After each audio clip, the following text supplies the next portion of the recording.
like to call this Policy Committee meeting to order. Dr. Sanders, will you please call roll? Mr. Mancuso, Here. Ms. Brent, Mrs. Anselm, Here. Ms. Jones, Mr. Parity. We have a quorum. Okay, thank you. Under new business, discuss or take any action regarding the following policies. A, equal opportunity employment. G, A. So that is included in your packet. I think I'm going to get to it real quick. It looks like the only change in that one was the addition of military status as highlighted in blue. So school board does not discriminate on the basis of race, color, national origin, military status, natural, protective, or cultural hairstyle, etc. So that is the only change to that policy, and that is a change required by law. So any comments, discussion? Otherwise, I'm looking for a motion. We accept this policy? Ms. Jones makes a motion. Ms. Brent seconds. Any other discussion or comments, questions? Okay, all those in favor say aye. Aye. Any opposed? Motion carries. Okay, a little bit larger one. B, education of students with exceptionalities, IDDF. So I'm going to kind of repeat myself on this one, but IDDF, IDDFC, and JDA, which occur a little bit later on the agenda, they're all proposed to be changed as a result of Act 479. Act 479 made substantial changes to special education requirements for students with exceptionalities, particularly in the requirements for seclusion and physical restraint. So there are a lot of additions. Actually, that Act 479, I guess, revised about a dozen or so-ish revised statutes. But we kind of have all that consolidated into one policy. Speaking with the attorneys that reviewed this proposed change and actually made some of the suggestions on there, they went through and it is in compliance with all the law changes in Act 479, and they strongly recommend that we adopt the policy as revised and reviewed by them. So I'll give you guys a minute, everybody, to kind of take a look at any of those. If you have any questions, I'll do my best to try and answer them, or maybe Dr. Sanders can help out. But there is significant changes to that policy. I have a couple of questions. On page 14, I'm looking at this from a parent set of eyes. And hold on for me because I have the old stuff and then the new one. So I have it underlined. The parent or other legal guardian of a student who has been placed in seclusion or physically restrained shall be notified by phone as soon as possible, as is practicable, but no later than the end of the same day of school. So if it happens way at the beginning of the day, we're talking about just till the end of the school day, what does that look like? So if you go through the policy, there are several steps that the school has to take.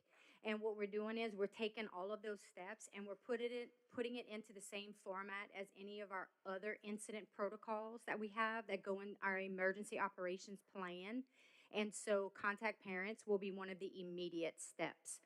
So this just says you have by the end of the school day, but for us, just like we already do when there's an incident with a student, especially one at this level, the parents getting contacted immediately. That's one of the immediate steps.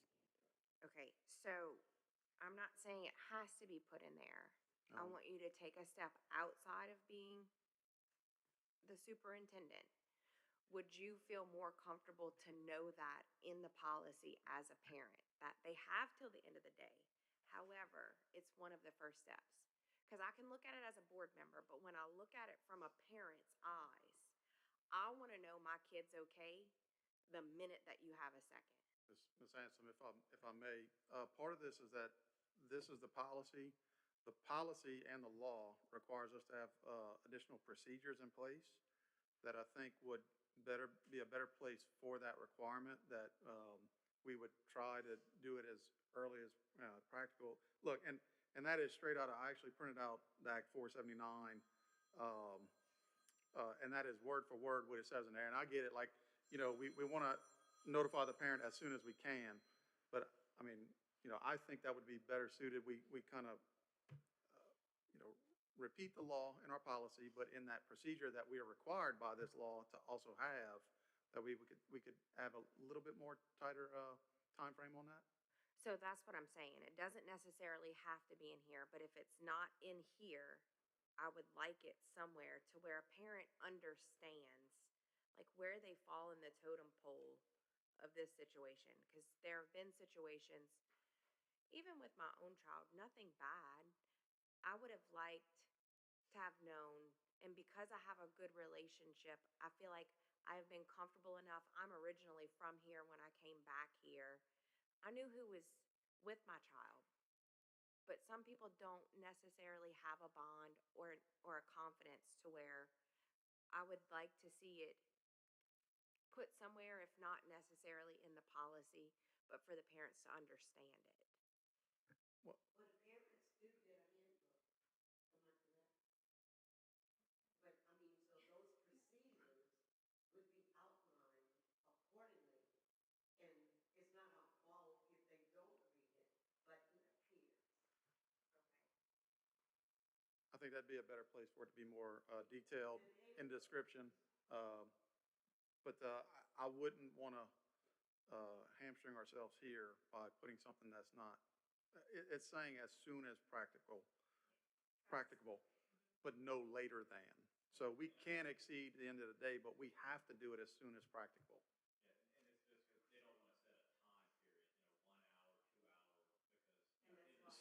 This, Right, and that's why it says practical.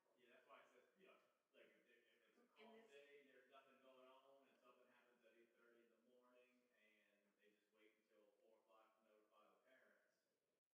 usually.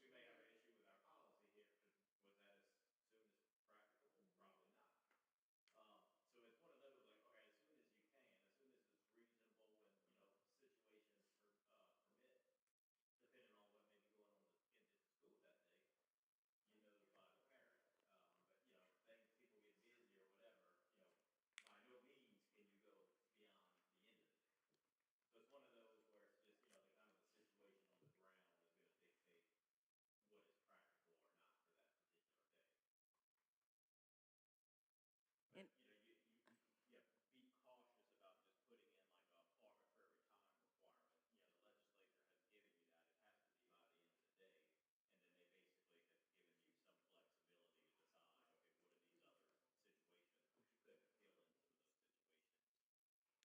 And most of the time, most teachers go ahead and take care of it at that time. Most of them don't wait that long, especially when a child is need attention.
okay. Also, the school day instead of academic day. I know certain laws say academic day, certain laws say school day.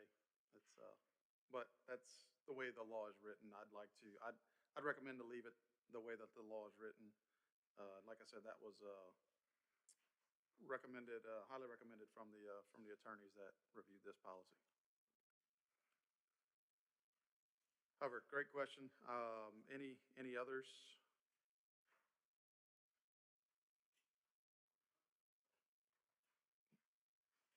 You good, Ms. Anselm? Otherwise, looking for a motion on it? Ms. Brent makes that motion. Ms. Jones seconds. Any other comments, questions, discussion? Ms. Toots, yep. Can y'all use the microphone, y'all, because Miss Elodie has to type every single word that doesn't get recorded. I just wanted to say, like, since we have put the new emergency operation plans in place, they are very strategic and very laid out. And it is immediate response and then what happens after that. And I would say in, I think almost every single instance, parent contact is in that top tier of where we follow. We've never had it that laid out and written out for us before. But if that helps any, it is like, it is something now for us to concrete to follow. And parent contact is in that top section that happens as soon as we get a chance to breathe and make that phone call. So it is it's priority, basically. So when was that put into place? We started that with last When year Dr. Fagan Bush or came year back? before, yeah. So, and we've developed, I mean, it's still developing. Every time we have a situation, we get with Dr. Sanders and we update the plans and the policies or something we didn't think about and, oh, that happened? Yep, that needs to go in our plan. It's a pretty thick document, but it's very thorough and it's great for us to follow. So, Okay, thank you. So we have a motion and a second. Any other discussion or comments, questions? All right, all those in favor say aye. Any opposed? Motion carries. Okay, also, going on to C, cameras in special education classrooms, IDDFC.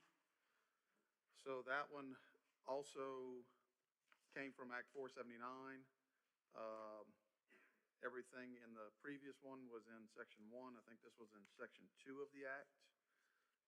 The verbiage in blue in your packet, and of course, we are striking out the red. But St. Mary Parish School Board is going to adopt and operate cameras that record both video and audio in each special education classroom as required by state law, and in accordance with procedures promulgated by the superintendent. Basically, if they're out of service for more than 2 consecutive days, we have to provide notice to parents. Any questions or comments on cameras in special education classrooms?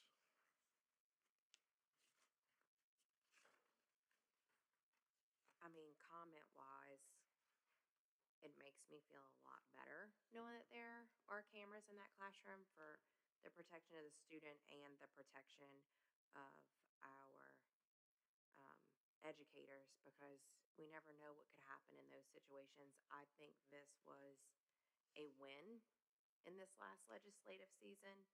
I could take or leave a lot of the noise, but this is one that I really appreciated from both ends on the protection spectrum. Okay.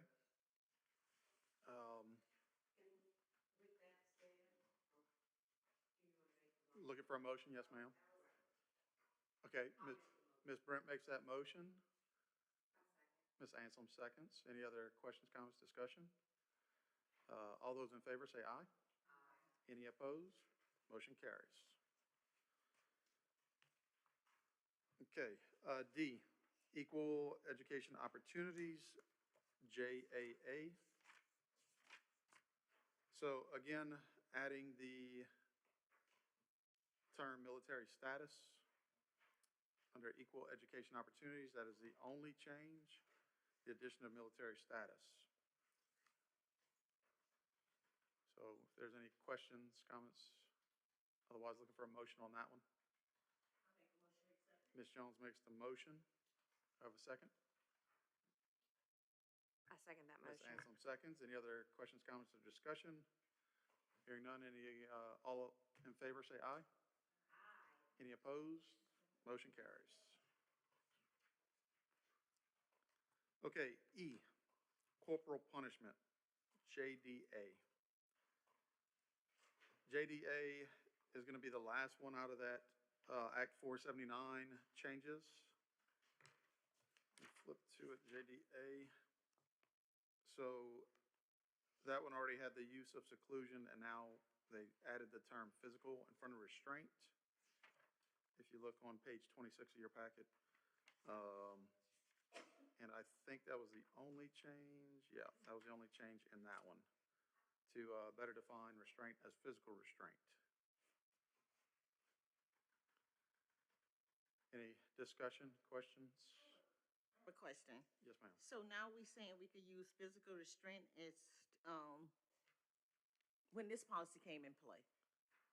So We just, this one, go ahead, you listen, you know it way better than me, so go ahead. All, floor is yours. yes, I am.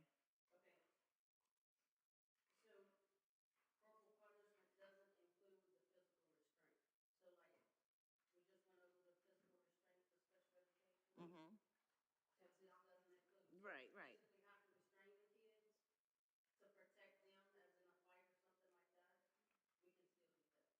So, yes, so a teacher has a right to break up a fight.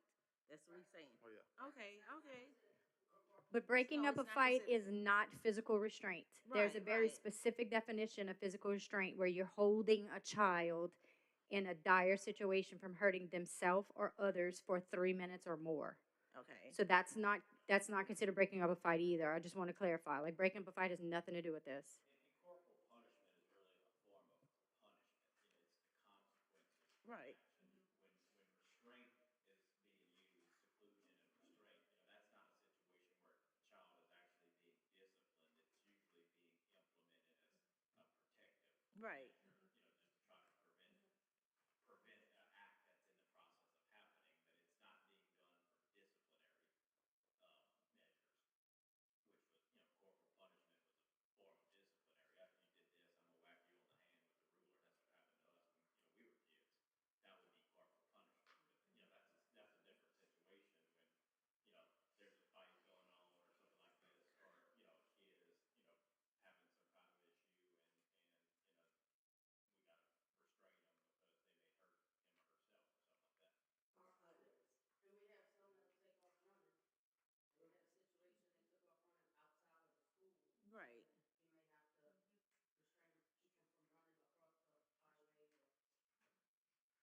So I understand about the corporal punishment. The question was I was asking was when there's a time of fight, and I know you're breaking up a fight, so you have to restrain someone.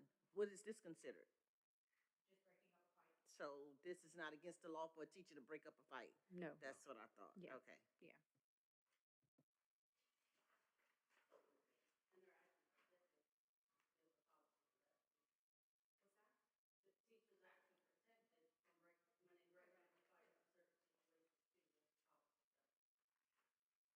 And what policy is that specific?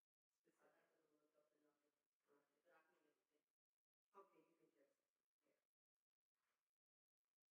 Okay. Any other discussion or comments, questions? Otherwise, looking for a motion? Ms. Jones makes that motion. Ms. Anselm seconds. Any other discussion, questions, comments? All those in favor say aye. Any opposed? Motion carries. Okay.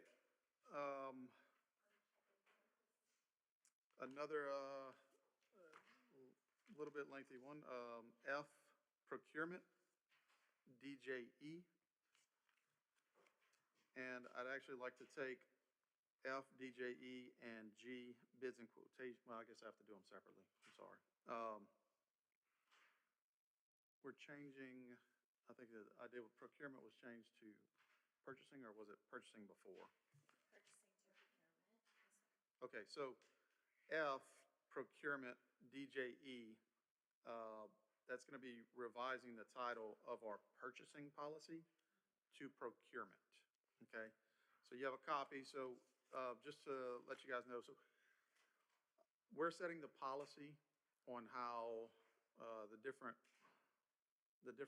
groups do their day-to-day activities. So purchasing is a major operation of the school system. We all know that. Purchasing, procurement, bids, quotations. So, these ladies have to kind of follow a set of rules here. We don't, in my opinion, don't need to get so specific in our policies that we kind of talk about the day-to-day operations, okay? So the policy as written leaves a little bit of those details out. It's a little bit more macro level overview of what the board's expectations when it comes to procurement, purchasing, what that is. But as far as the specifics, we're looking at incorporating a procurement manual. You have a copy of that here. So, what the discussion is basically it gives them a little bit of flexibility to make modifications. If they do make modifications, it would be presented to the board, but they're able to do this and describe things in a little bit more detail to run their day-to-day activities without having to go to the board. Obviously, the committee, I think, has been a fantastic addition to this board, but it does kind of slow some things down. So having a separate manual that's approved by the CFO and the superintendent, and then presented to the board, and we can always adjust our policy if there's something that we need to adjust because of something that, we disagree with. We have that availability, but I'd like to give them the flexibility to run their day-to-day activities through use of this manual. So that's the way that policy is laid out. So what would happen is DJE purchasing would change to procurement, okay? And you see the revised policy in there. And we would actually repeal bids and quotations on the next line item, DJED. So that is the goal, the intent, and I'll open it up for questions. Obviously, our purchasing department spent a lot of time working on this. I'm sure they'd be happy to answer any questions if we have them. So in the policy itself,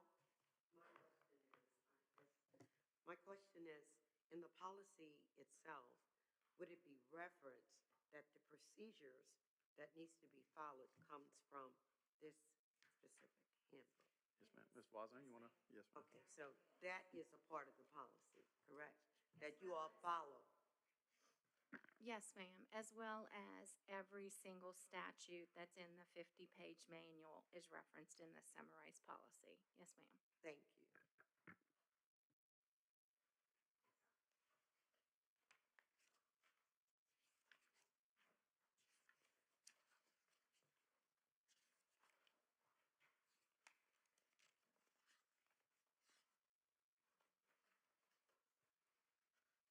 This will be presented to the board. We're just reviewing it tonight? So I did not intend to review this. You can review, I would, you can take that home, review it. I mean, but we would set the policy. We would set the policy to basically allow them to follow their manual that, and, whether or not we wanted to look at this, approve it. So similar to the special education manual that the previous, the Act 479 says we have to do, we have to approve that one by law. This one, I think it's really up to the board as to whether or not we want to approve it or just be notified of any changes. I think notification of changes is perfectly sufficient to me, but I'll leave that up to you guys. I mean, Dr. Sanders, if you have any comments on that one, or So, Ms. Brent, if you count down 1, 2, 3, 4, 5, 6, 7, down to the 8th section, it says that request for proposal and sealed bid obligations include adherence to the provisions of the Louisiana Code of Governmental Ethics, as well as the policies and procedures outlined in the St. Mary Parish Accounting Procurement Manual, formally adopted in December 2025. So that'll just kind of let you know all of our practices are going to come out of this board-adopted manual.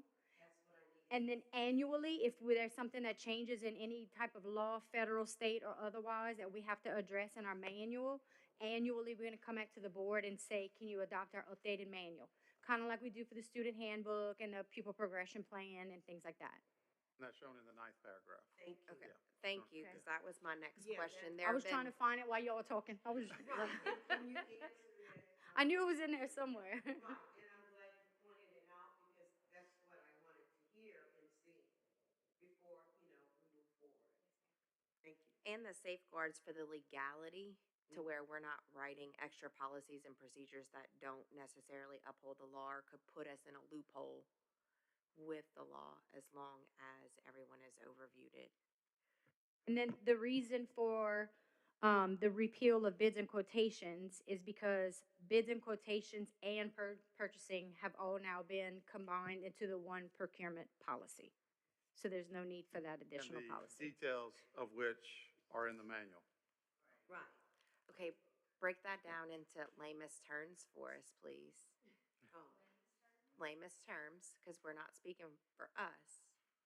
We're speaking for the people.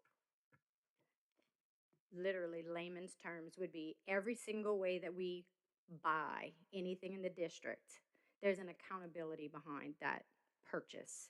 So this tells us what we have to do to buy things in a legal manner because we're using public money.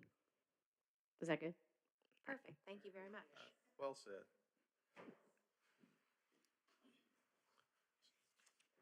So any other questions, comments, discussion on that? Otherwise, looking for a motion on F, procurement, DJE. I make a motion to approve this, and I also would like to say brava. This is a lot of work, and I see some numbers in here and limits on things that I like to see just as a checks and balances system. And thank you to our accounting department and our new purchasing agent for all the work on this. I second the motion. I have a motion and a second. Any other discussion, questions, comments? Otherwise, all those in favor say aye. Aye. Any opposed? Motion carries. Okay. Okay, and secondary to that, I hope y'all go with this one as well because they kind of go hand in hand. But G, bids and quotations, DJED, as we just described, is going to be wrapped up in that procurement and procurement manual, procurement policy and procurement manual. So we would need to repeal bids and quotations, DJED. So I'm looking for a motion to repeal that one. I make a motion to repeal, Ms. Brent, DJED. thank you. Ms. Brent makes that motion. Looking for a second. I second that motion. Ms. Hanson seconds. Any other comments, questions, discussion? Otherwise, all those in favor say aye. Aye. Any opposed? Motion carries. Okay, ladies, it's all yours. No, I'm joking. I'm joking. Joking. No, I like to echo Ms. Anslim's sentiment there. Y'all did a lot of work on that, so we're happy to help in any way we can, but that's a lot of work, so thank y'all for that. Okay, other than that, looking for a motion to adjourn? I make a motion to adjourn. I second it. Motion by Ms. Anslim, second by Ms. Jones. Any other discussion? All those in favor say aye.